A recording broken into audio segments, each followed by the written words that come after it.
와, 진짜 간만에 고안 영화가 극장에 개봉했습니다. 시체가 부패하고 아름다워지기 위해서 망치로 막 코를 내려치고 요충알 먹고 눈을 바늘로 막 찌르고 발가락까지 절단하는데 좀 과하다 싶을 정도로 잔인합니다. 심지어 배우들의 전라 노출 씬도 진짜 적나라하게 나오는데 중요 부위까지 익스트림 클로즈업으로 그 넓은 화면을 꽉 채워서 보여주거든요. 근데 또 이런 것만 있냐? 그런 건 또 아니에요.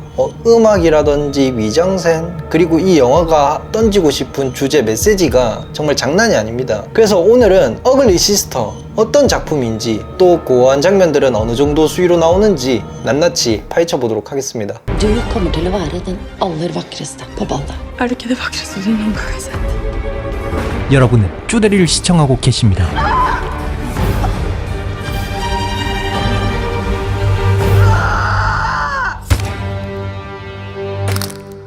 예고편을 보신 분들이라면 다 아실 텐데 이 작품은 신데렐라를 잔혹한 이야기로 바꾼 영화입니다. 기존 신데렐라는 어쨌든 신데렐라의 시각에서 이야기가 전개되잖아요. 근데 이번 어글리 시스터는 동화에서는 계모의 딸이죠. 이번 영화에서는 엘비라라는 이름으로 나오는 이 인물의 시각에서 이야기가 전개돼요. 그러니까 이 영화를 다 보고 마지막쯤에는 원작 신데렐라에서 악역이라고 생각했던 이 계모의 딸들도 이런 감정을 가지고 있었겠구나. 내가 알고 있는 신데렐라의 이야기는 과연 해피엔딩일까? 이런 좀 철학적인 질문을 던지게 되는 영화더라고요. 그래서 개인적으로는 작품성이 높다라고 생각이 들었습니다. 그러면 먼저 인물의 관계 알아보도록 하겠습니다. 오늘은 좀 인물 관계를 간단하게 알아볼 건데, 이번에는 신데렐라가 주인공이 아니니까 신데렐라 말고 진짜 주인공부터 소개하겠습니다. 엘비라. 이 친구는 이제 계모의 첫째 딸로 미를 광적으로 추구해요. 근데 그러면서도 왕자를 끊임없이 연모하는, 그냥 어떻게 보면 순수하게 사랑하는 그런 인물이에요.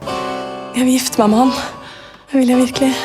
그리고 레베카는 엘비라의 어머니인데 돈을 좀 밝힌다고 해야 될까요? 아니면 남자를 밝힌다 해야 될까요? 레베카의 사상은 그래요. 여자는 남자의 부속품일 뿐이다. 그러니까 약간 여성을 성상품화한다고 해야 되나? 전형적인 이 시대의 여성상을 대표하는 그런 인물이에요. 그리고 이 집안에는 막내딸도 있거든요. 엘비라의 동생이 되죠. 그 이름이 알마인데, 제가 생각했을 땐 이 친구가 이 영화에서 유일하게 이성적인 사고를 할 수 있는 그런 인물이에요. 미를 추구하지도 않고요. 온전히 자기 자신을 사랑할 줄 아는 그런 인물인데, 그러면서도 엘비라를 영화 안에서는 유일하게 그냥 엘비라 자체로 보는 그런 인물이에요. 그리고 레베카와 결혼하는 남자의 이름은 이제 오토인데, 이 남자의 딸이 아그네스예요. 그러니까 설정상으로 보면 이제 신데렐라 포지션이죠. 중심 인물은 이 정도만 일단 아시면 돼요. 간단하죠. 원작 동화에서 나오는 인물 구성이랑 구성은 똑같아요. 그리고 다음으로는 이제 줄거리를 소개해 드릴 건데, 일단 이 영화의 시작은 레베카와 오토의 결혼식으로 시작하게 됩니다.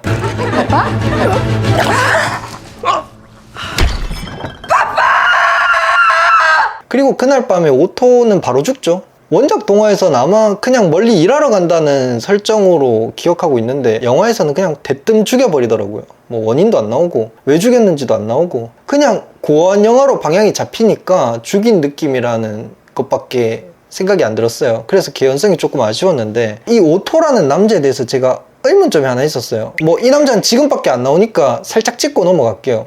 영화 상당히 초반부에 결혼을 기념하는 자리에서 케이크를 먹는데, 이 케이크를 뜬금없이 엘비라한테 던지는 장면이 나와요. 어떻게 보면 자기 딸이 아니고 의붓 딸이잖아요. 오늘 처음 만났는데 이거를 던질 수 있을까? 그리고 이 순간에 레베카의 표정도 살짝 굳어요. 그러니까 문화라고 보기에도 좀 무례하다라는 생각이 좀 들더라고요. 집에 오는 길에 제가 곰곰이 생각을 해봤는데, 감독이 오토를 굳이 저렇게 무례한 인물로 잡았던 거는, 우리는 엘비라의 시각에서 이 영화를 보는 거기 때문에 이 신데렐라가 너무 착하게 나오면은 이게 또 전하고자 하는 메시지가 정확히 전달이 안 될 수도 있겠다는 생각이 영화 끝나면서 들었어요, 저는. 그래서 신데렐라 아버지도 좀 무례한 캐릭터로 좀 더 부각이 되고, 신데렐라도 성격이 원작과는 좀 많이 바뀌지 않았나 싶습니다. 어쨌든 이 오토가 죽고 나서 이제 레베카와 그 딸들은 충격적인 소식을 듣게 됩니다. 그게 바로 이 오토가 빈털터리였다는 건데요. 레베카는 사실 이 오토랑 결혼할 때 돈 보고 결혼했거든요. 왜냐면 레베카 입장에서는 남편을 사별했고 딸을 데리고 있는 과부인데 그 상황에서 이제 돈이 없으니까 돈 많은 남자한테 시집갈 수밖에 없잖아요. 그 시대에서는 여성이 일을 하는 시대도 아니었던 걸로 보이거든요. 그래서 이제 오토한테 시집을 갔던 건데 오토는 빈털터리였던 거죠. 어머니하고 엘비라는 좌절에 빠집니다. 그때 이제 왕의 전원이 와요. Bjuder härmed alla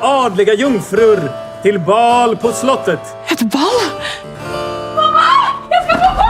그래서 이제 엘비라와 아그네스는 이 왕자와 결혼하기 위해서 경쟁을 하면서 서로 무도회를 준비하게 돼요. 근데 웃긴 게 무도회를 준비하는 과정이 서로 완전히 다르거든요. 각자 제가 소개를 해드릴게요. 일단 먼저 엘비라. 엘비라는 예쁘지 않으니까 성형이랑 춤 연습하는 걸로 시간을 다 보내요. 그러면서 이제 성형을 하는 신이 단계별로 나오는데 뒤로 갈수록 고어한 단계가 높아져요. 솔직히 제가 초반에 이거 뭐 서브스턴스랑 사람들이 비교했던데 서브스턴스보다 훨씬 덜 잔인한데? 이랬거든요. 솔직히 초반에는 볼만했어요. 엘비라가 메브리코거든요. 근데 이 메브리코를 교정하기 위해서 그 시대에는 뭐 성형 기술이 없으니까 망치하고 이 뾰족한 물건으로 코에 대고 이렇게 망치질을 해요. 그 장면이 그렇게 잔인하게 느껴지진 않았는데 이 코 수술을 하고 붓기가 가라앉을 때쯤에 속눈썹 붙이는 장면이 나오거든요. 바늘로 이 속눈썹을 눈 밑에 여 살을 이렇게 바늘로 이렇게 꼬매거든요. 꼬매갖고 이 줄로 연결된 속눈썹을 여기다 붙여요. 와, 근데 이 씬이 진짜 미친 게 다각도에서 이 바늘을 보여주거든요. 그러니까 엘비라의 시각에서 보이는 바늘의 움직임 있잖아요. 이 눈에서 이 바늘이 이렇게 들어오는 이 움직임을 카메라로 정말 리얼하게 담았어요.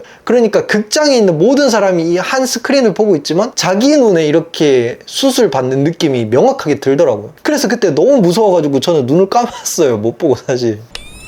그리고 이제 엘비라가 살이 쪄가지고 드레스가 안 맞거든요. 그래서 무도회 준비하는 선생님이 촌충알을 건네줘요. 너는 나랑 닮은 것 같아서 내가 이거 준다. 먹고 살 빠져라. 그러니까 촌충이 여기 뱃속에 자라서 음식을 다 먹어 치워준다. 그래서 내가 음식을 아무리 많이 먹어도 살이 빠진다. 뭐 그런 촌충알 다이어트가 유행했었나 봐요. 그게 이제 영화에 나오는데 엘비라도 어쨌든 자기 몸에 촌충이 자라고 있으니까 불편할 거 아니에요. 근데 이 관객도 이 불편함을 느끼도록 감독이 연출했거든요. 중간중간에 계속 왜 배고플 때 나는 꼬르르륵 소리 있잖아요. 그거를 영화 중간중간마다 계속 틀어줘요. 제 체감상 한 2분, 3분마다 간격으로 계속 이 꼬르륵 나와요. 이 줄거리 전개와 아무 연관 없이 꼬르륵, 꼬르륵, 꼬르륵. 그때마다 엘비라는 막 음식을 우걱우걱 먹거든요. 이 촌충알에 대해서 어떻게 보면 시각적으로 잔인하거나 고어하진 않잖아요. 촌충알을 그냥 먹기만 하는 건데.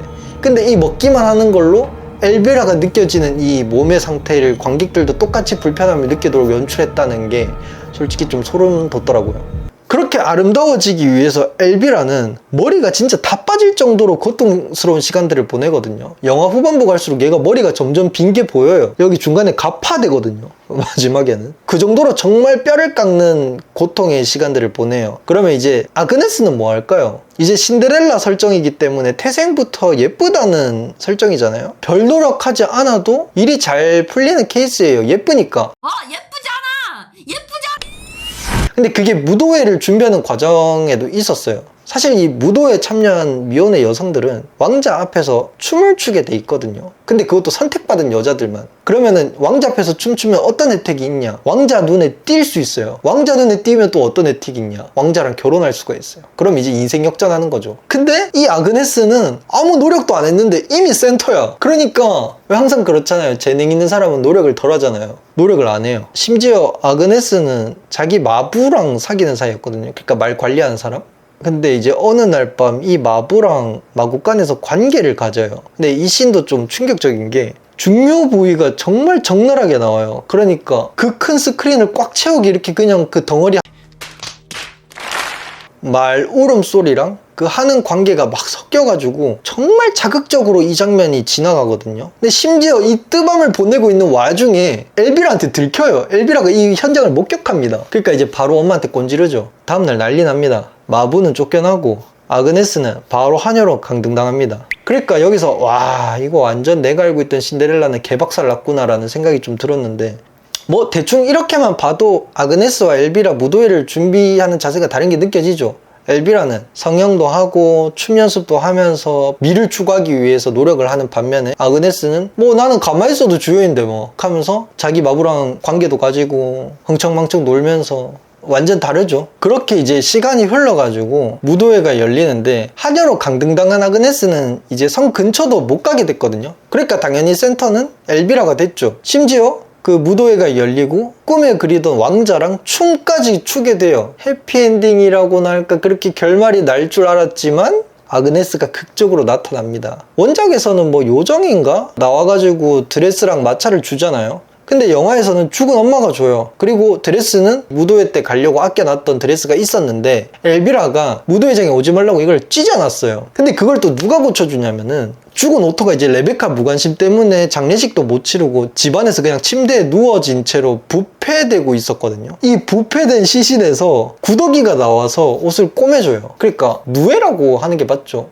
여기서 잠깐 오토의 얘기를 하자면 이 오토가 부패되는 장면 정말 리얼하게 나와요. 피부가 썩어 들어가는 거 그게 단계적으로 계속 중간중간에 나오고요. 이 썩어 들어가면서 나는 소리, 입과 눈과 코 모든 구멍에서 나오는 이 벌레들, 이게 정말 죽은 사람을 한 번도 안 본 사람이 딱 봐도 이해할 만큼 죽은 사람에 대한 묘사를 디테일하고 명확하게 스크린에 옮겨놨거든요. 참 여러 가지 의미로 보기 힘들었던 영화인 것 같아요. 그 뒤의 이야기는 극장 가서 확인해 보시길 바라겠습니다.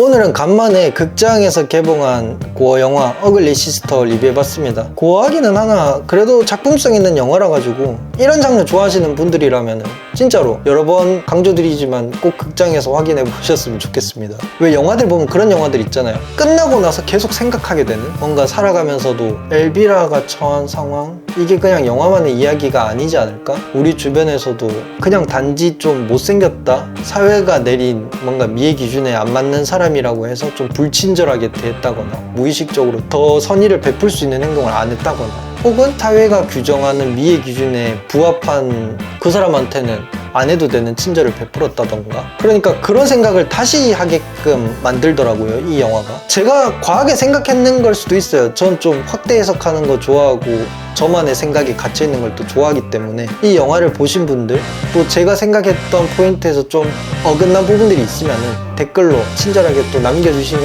그 안에서 또 우리끼리 얘기를 많이 나눠봤으면 좋겠습니다. 오늘 영상도 끝까지 시청해주셔서 감사드리고 저희는 다음 주에 더 좋은 컨텐츠로 찾아뵙도록 하겠습니다. 그럼 안녕. Bestemt dere? Det blir nummer 7. Jeg bryr meg ikke om hva de gjør, bare få henne inn i den. Vi finner en løsning. Du kommer til å være den aller vakreste på ballet. Er du ikke det vakreste du noen gang har sett?